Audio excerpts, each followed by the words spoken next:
នេះគឺជាចំណុចចប់របស់ពិភពលោកដែលស្លាប់ណាស់មានទឹកចំនួនធំណាស់ហ្វីនីយើងនឹងលង់ទឹកស្លាប់បើយើងមិនទៅនោះតែសត្វគ្រប់ប្រភេទនឹងនៅរស់រីករាយស្វាគមន៍សត្វគ្រប់ប្រភេទសូមឡើងលើទូបោយេដរាបណាអ្នកមានឈ្មោះនៅក្នុងបញ្ជីរបស់ណូអាហ៎ល្អសឹងតែទាំងអស់បាទសូមទោសផងហ្វីនីយើងគ្មានឈ្មោះនៅក្នុងបញ្ជីនោះទេខ្ញុំដឹងហើយពួកគេនឹងបដិសេធយើងទូកណូអាជាក្តីរស់តែមួយគត់របស់ពួកគេប៉ាគិតថាវាបានផលដែរចាំមើលចោលពួកយើងនឹងឡើងលើនេះមិនមែនជាស្វាមីរបស់ខ្ញុំទេទៅបកស្រាយបញ្ហាគ្រួសាររបស់អ្នកនៅបន្ទប់របស់អ្នកទៅអូយសូមអញ្ជើញអ្នកស្រីនឹងលោកប្រុសប៉ាប្រាប់អញហើយថាយើងអាចឡើងលើទូកបាននេះមិនមែនទូកទេនេះមិនមែនទូកស្អី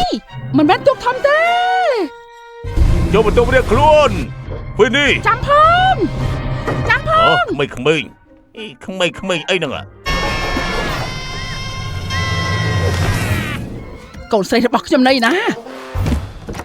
ពេលនេះអូលីអា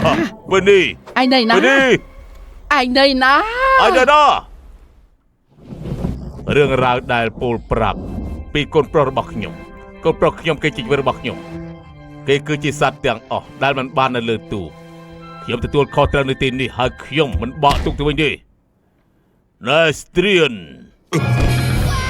អូឲ្យធ្វើបែបនេះបានទេដល់អើយធ្វើបែបនេះមិនបានទេអូការផ្សងព្រេងរបស់សត្វនៅក្នុងរឿងដំណាលសូមចាប់មកផ្លែទៅចាំបន្តិចចំណេះកំពុងធ្លាក់មកហើយ